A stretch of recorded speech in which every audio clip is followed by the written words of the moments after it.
Today, we are taking a look at the world from the inside out and the outside in. Oh, that's disgusting. From body scanning snakes They can actually see inside the entire length of her body. to transforming caterpillars and special effects makeup. I am cyborg male. And I'm over. Whoa. On the whole, Totally Wild isn't a particularly glamorous show.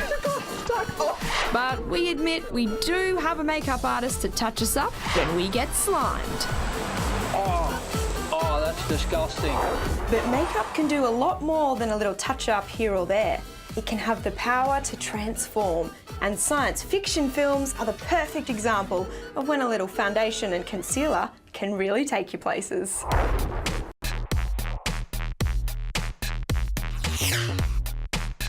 You do some pretty cool stuff. Tell me about it.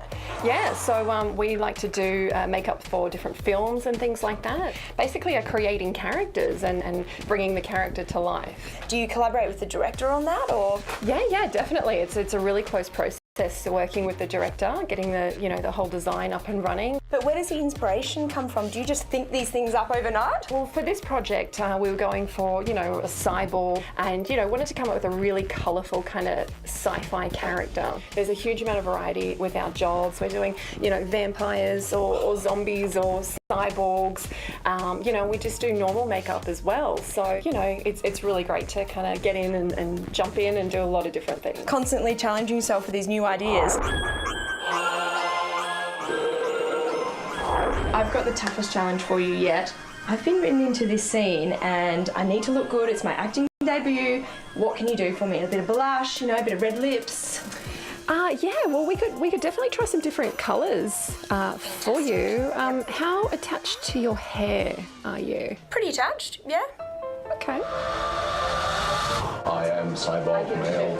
And I'm over. Whoa, that's insane. If you want to be my cyborg lady, you need to be transformed.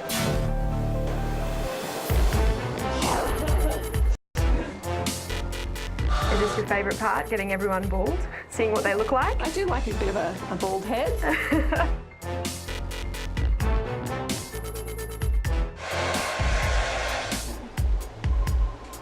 How did you make the ridges? They're so cool. Great question, Courtney. I'm glad you asked. Lucky Super Prosthetics Man, not his official title by the way, is waiting in the wings to answer. But first, we gotta make this long process a little faster.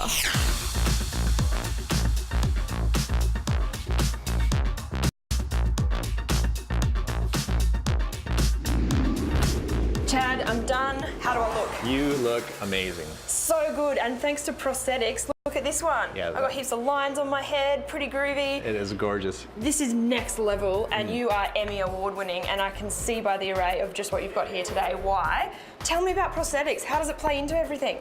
When you work on a film, you get asked to actually build a character. It's a collaborative effort. So, starting off, you'll have to do a life cast of someone. So we'll cast your face, and then we'll have a mold of that, and then we'll sculpt onto that. So we can sculpt these sort of details, or make you look like this guy, eyes. or my shock monster, So, and then adding wig, hair, and all the other sort of things.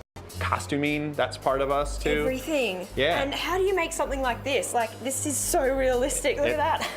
It's down to actually, doing a life cast, and then we take molds of it and then pour it in Amazing. silicone. So you're constructing. Yeah, it's like yeah, a whole yeah. building process Oh yeah, involved. it's a lot of lab work. And then you might end up with something like this. When we return, Scene 1 Alpha, take 1. it's into costume and onto set to meet the director. Set and action. Let's see if all this makeup saves my bad acting. Nearest head of dinosaur.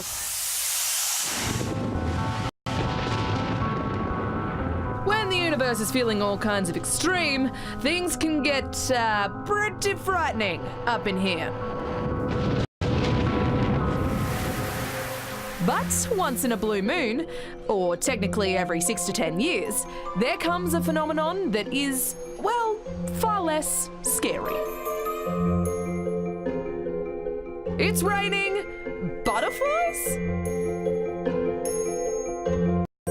Well, the research tells us that there are hundreds of millions of these butterflies in this particular season. Wow, that's insane. I mean, beautiful for us to look at and obviously good for them as well. Yeah, great for pollination too. We love that, love the pollination, but this doesn't happen that often. So why does it happen so irregularly? Okay, well, about every 5 years we seem to have fantastic rain in the winter, and it's at that time when the young bush, the caper bushes, they put out a brand new flush of really good growth from the rainfall, and it's that soft growth that that butterfly is looking for to lay its eggs on. It's the little tip growth that the butterfly will be laying on, and it'll lay 60, maybe 70, 80 eggs. They'll be little white eggs, all side by side. After about less than a week, they'll hatch out. Little caterpillars, tiny little things, they all side by side, they're eating on the edge of the leaf.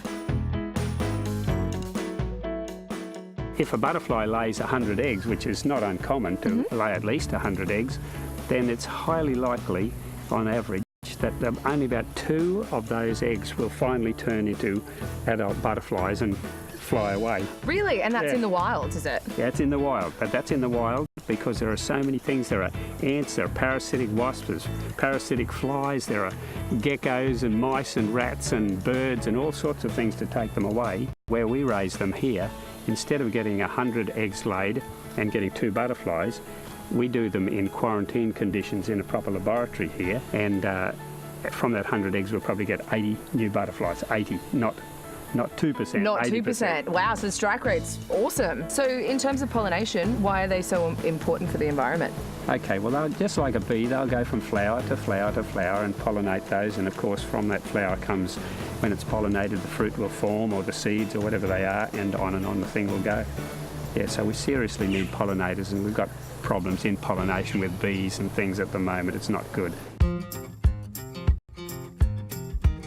We love butterflies because they're just great. They don't yell at you or growl at you or bite you or pee on you or poo on you or anything like that.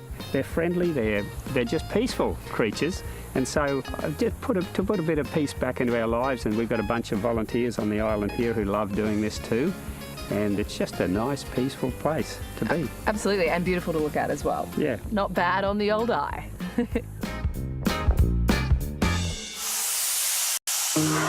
Up next, wondering how a snake goes to the toilet? Have we got the story for you? Oh, and what's that? So that's what's called a urate. A urate. That's a urate there. So what we're looking at is the reptilian version of urination.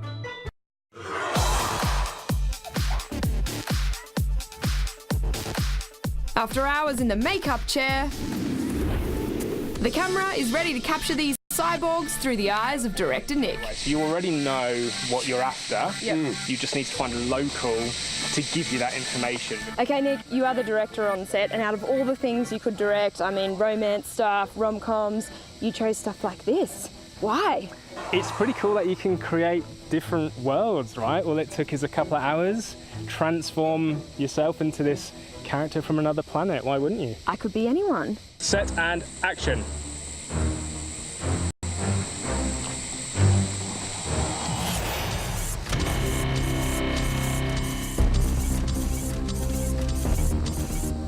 Attention, human.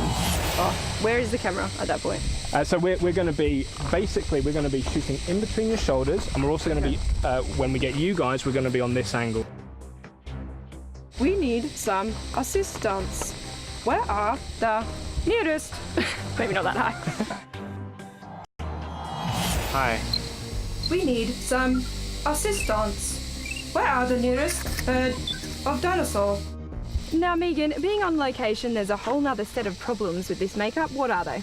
Well, the biggest thing that we need to sort of factor in is the heat, the sun, the sweat. It's getting hot up in here. Yeah, so we have to watch things like, your prosthetic. We don't want that to lift. We don't want the edges of your bald cap to lift. And we don't want, this makeup that we put around the the face to get too sort of sweaty. Your beautiful creation to melt away. How's it looking? Yeah, it's looking really great. We've done really well. Oh, I think I hear Nick. I'm needed. Okay. Scene 1 alpha, take 1. And action.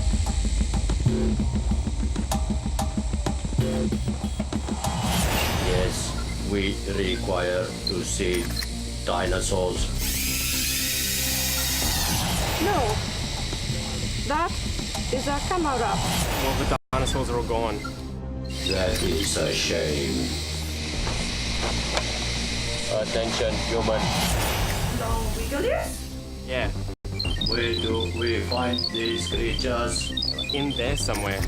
You must now take us to see these long wigglies. Cut. Brilliant. And what was it like working with me?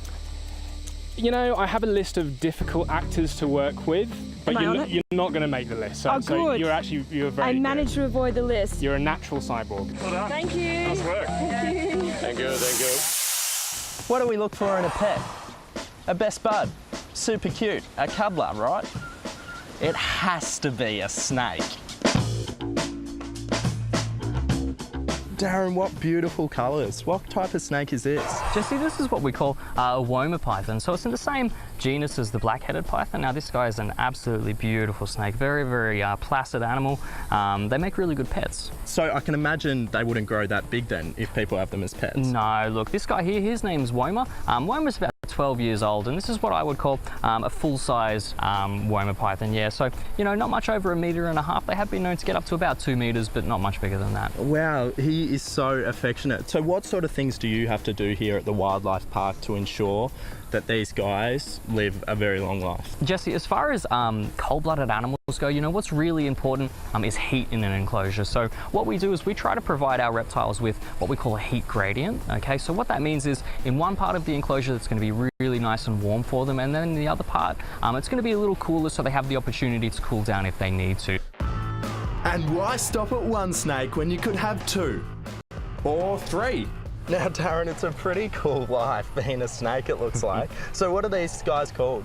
Jesse, today we have for you 2 black-headed pythons. Yeah, so we have one female here that I'm holding. Her name's Yorkie. She's about 7 years old. Then we have Ninja, which you have the pleasure of holding. So Ninja's a little 3-year-old male. Fantastic. Now, they've got the famous black head, and they really are beautiful. So what do they use their heads for? The blackhead acts as sort of like a solar panel. When it's really cold, they'll actually lift their head up and try and get as much heat in that black area as possible. And then likewise, when it's really, really hot, what they'll do is they'll live in their little burrows and they'll only poke their tiny little black head out just so they get the sun that they need, but not too much. Now, in terms of what they eat, they're very similar to Woma pythons. Yeah, so out in the wild, you might catch the black-headed pythons and the Woma pythons eating things like skinks, you know, lizards like that, monitor lizards as well, so the goannas as well, and sometimes even other snakes. Okay, great. So is that why we're standing back a bit? You can never be too careful, Jesse. So you might notice Yorkie is a fair size and Ninja is just a tiny little bit too small. So what I'm doing is just keeping that little bit of distance apart just to be safe. You know, these guys are very friendly snakes, but you can never be too careful as a zookeeper. Absolutely, and they love moving around a bit, don't they? Oh, and what's that? So that's what's called a urate. A urate. That's a urate there. So what we're looking at is the reptilian version of urination. Yeah, so this is water retention. Yeah. Yeah, so what happens is reptiles will excrete a very condensed form of ammonia. Yeah, so ammonia is the key waste item in urination, and what the reptiles will do is they'll do an almost solid form of it. So that little bit of liquid that we saw come out is actually going to dry up into like a whitish chalk, which is a little bit gross, but that's how a snake urinates. Well, mate, I'm glad it was over you and not me. I think I missed that bullet. I think we're okay there. My shoes, I don't know about my shoes. I was going to say, I'm definitely standing back now.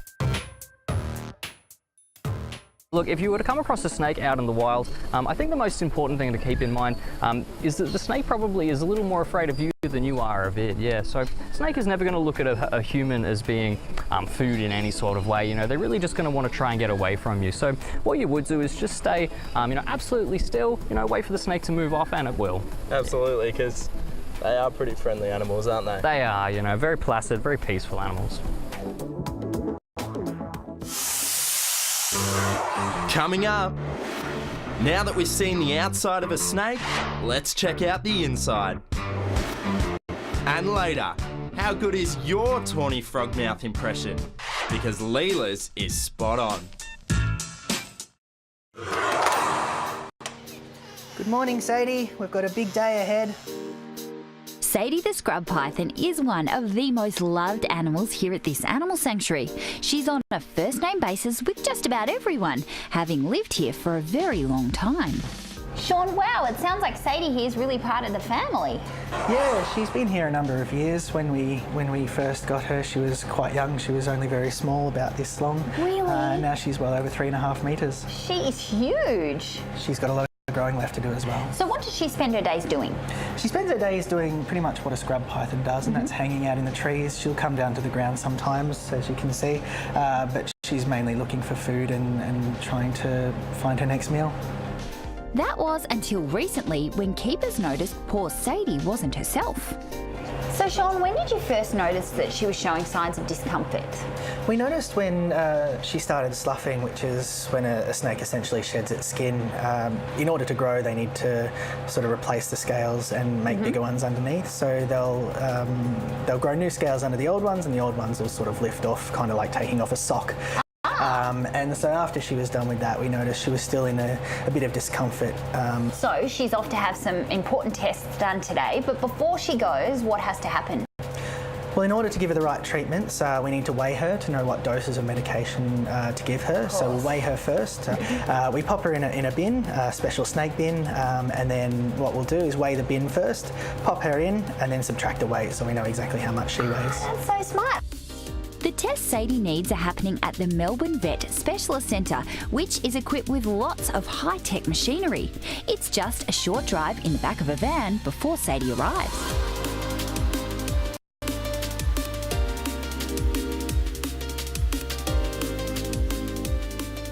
Here she is, Philippa, the star of the show. But before she heads in for her procedure, what exactly is she having done today? Well, today, Nat, she's having an MRI. So that's short for magnetic resonance imaging. And in a nutshell, that is a process that allows us to see inside her body, but it gives us more description of the soft tissues than an X-ray would. So an X-ray is sort of more focused on bones. This is going to tell us a little bit more. She's making some funny noises, so we better get to it. Actually, that's interesting. That's the noise she's making, and that's why she's here today, because we want to find out why she's making that noise. That's amazing. So can you hear that? I can. It's like she's got a sore throat almost. Snuffly. It's like she's got a cold. Yeah. The anaesthetic is given to Sadie via a small injection, and it's not long before she shows signs of going to sleep.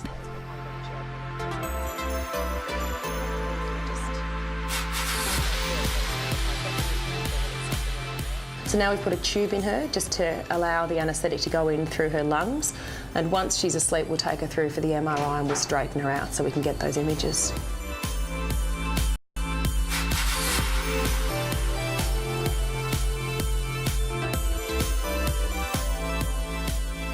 While she's being scanned, Dr. Merritt analyses the results, but he suggests further tests to get to the bottom of what's bothering Sadie. So Philippa and the other vets put a scope down Sadie's throat, which has a camera attached so they can actually see inside the entire length of her body. Nothing abnormal showed up, so Sadie is left to recover. So what do you think the MRI will likely identify? Well, I was hoping that it would either tell us that we had a source of the infection or that we didn't have anything there that I needed to worry about, and we've got to go back and start from the beginning again and look at some of the things that could be contributing to her respiratory distress. So do you think that Sadie would be the most unusual patient to have ever set foot into this specialist centre?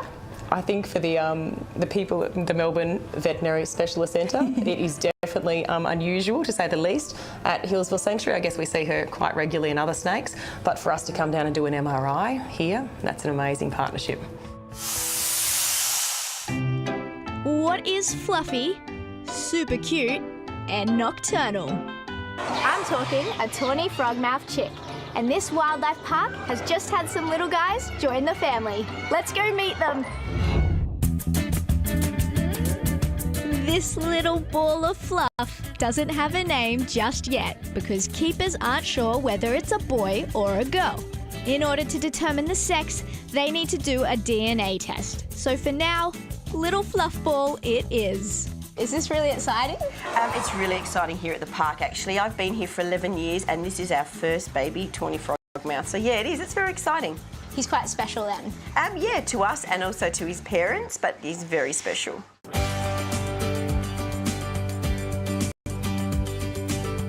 People often get tawny frogmouths confused with owls because they look pretty similar and they're nocturnal. But they're quite different. The owl actually has more of a hooked beak and it will hold its food down with its very strong talons. These guys just have their normal little feet. They'll walk around the ground, get up onto a branch, but they can also eat food whole. So they're not tended to rip into it, more so like an owl. So a bit of difference, yeah. Speaking of eating, what do they eat in the wild? Out in the wild, they'll eat anything like little lizards at night, like your hopping mice, things like that, crickets, anything like that, moths. Whereas now he's a little bit of a different diet. Being so small, we just feed him on little pieces of chicken and he loves crickets. How adventurous of him. Yeah, it's a treat.